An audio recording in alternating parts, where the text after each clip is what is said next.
We are in a moment of history where technology is the focal point of our lives. Technology makes our day to day life easier, giving us access to all sorts of information that we have never had before. With this being said, it is easy to see the good points and the good sides and the positive consequences of having technology be so advanced and amazing and useful. But how can something that seems to be so good also have so many negative consequences that we don't think about? Today I'll be discussing further in depth of social media as a branch of this technology and how it has came to affect us in more of a negative light than positive. My view on social media is that it has a wide range of helpful uses that have definitely been, or that light has definitely been shined upon. And this can be that we have access to information that we can get to in the span of 30 seconds or less with a simple Google search that we have never been able to do maybe 30 years ago when the use of smartphones wasn't even a concept. So that's one major good point of social media, and I wanted to shine light on the good side of social media without just focusing solely on the bad side, even though I believe that social media does more harm than it does good.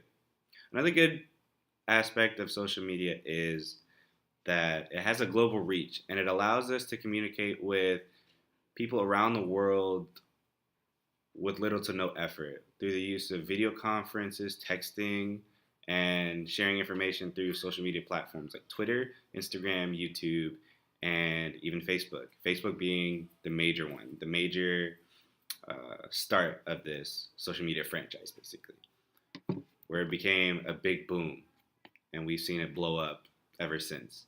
So, approximately 40% of the global population uses social media.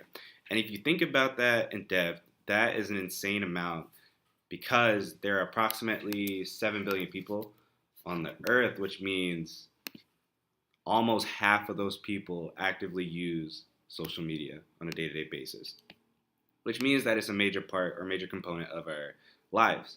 And an average of 2 hours is spent on social media each day by the average person.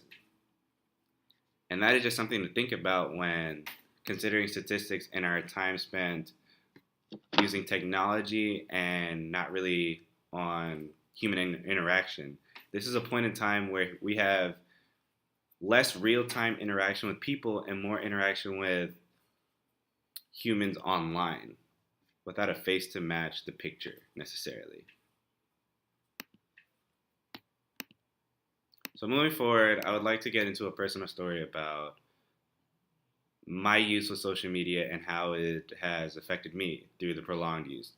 When I was in high school, I would actively use Snapchat, Facebook, etc. All of these for probably more than an average of 2 hours a day. I would use it in class as a distraction, and it's easy to get sucked into because there is so much entertaining videos and media that is able to be accessed with no effort.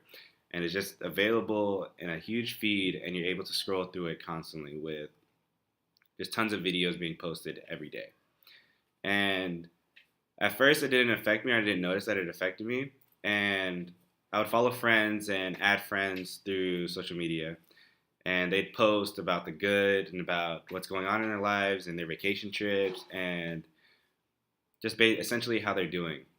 And you see just this positive side of everyone, and you start to wonder, why isn't my life this positive, or why isn't my life matching up to the life of others? And I noticed that I was thinking more of, why doesn't my life compare to others, and what can I be doing better, and why do I see this as unfair, and what's going on? I believe that it became to have a toll on my mental state. So noticing that as I matured and grew older, I kind of phased out of social media and tended to use it less, and only to keep connections with friends that I can't really see in person, which is another good point of social media. But it definitely has a strain on mental health if you let it, or if you use it excessively, or your time consumption is much more than normal. And that's dependent on each person. Each person should be aware of how much is too much and how much is over the top for them when it becomes like damaging to their mental health. And I would say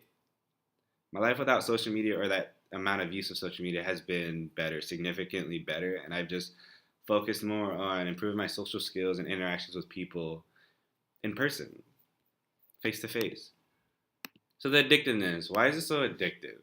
It's addictive because it's a time killer. We have smartphones in our pockets with the power of computers that we have never been able to see before. This is a newer, more recent invention, and it's easy to get caught into. It's easy to continue use of this product when it's so fun and it has all sorts of entertainment just right there for you. And there's an infinite amount of information that is available that's constantly being updated every day. But you have to be careful because some of this information can be falsified and it can spread news that is not always credible or true. And it is a good note to make sure you're referencing, or I guess citing your sources and just like researching more about the topic before believing something. This is why things like the anti-vax movement and uh, false news or fake news being spread about information that's not necessarily true.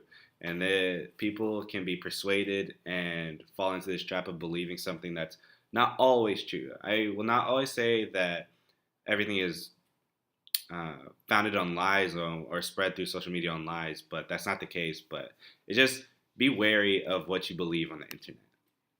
So mental health. It's been said that excessive use of social media has been linked to depression, anxiety, loneliness, and it's possible to see that because I saw it with myself, and it's just something to be cognizant of. And if you're being affected by this, if you sense signs of this, it is best to seek help. And there's always outlets that you can go to: therapists, call centers, call lines, anything of that nature. But my aspect is, or my belief is, social media takes too much away from your interaction in person and takes too much away from skills that you need to develop as a human. We are more technologically driven, and this takes away from who we are and our nature. Our social skills are dependent on talking to people through your job, your day-to-day interactions with your family, and technology takes away from that. And I believe that social media is a big factor that we're using in, or that has strayed down the wrong direction. It definitely can be pulled towards to that good side of communicating with those that we've never been able to. But I think we need to dial down and begin to focus on the good side of social media rather than the bad. Thank you.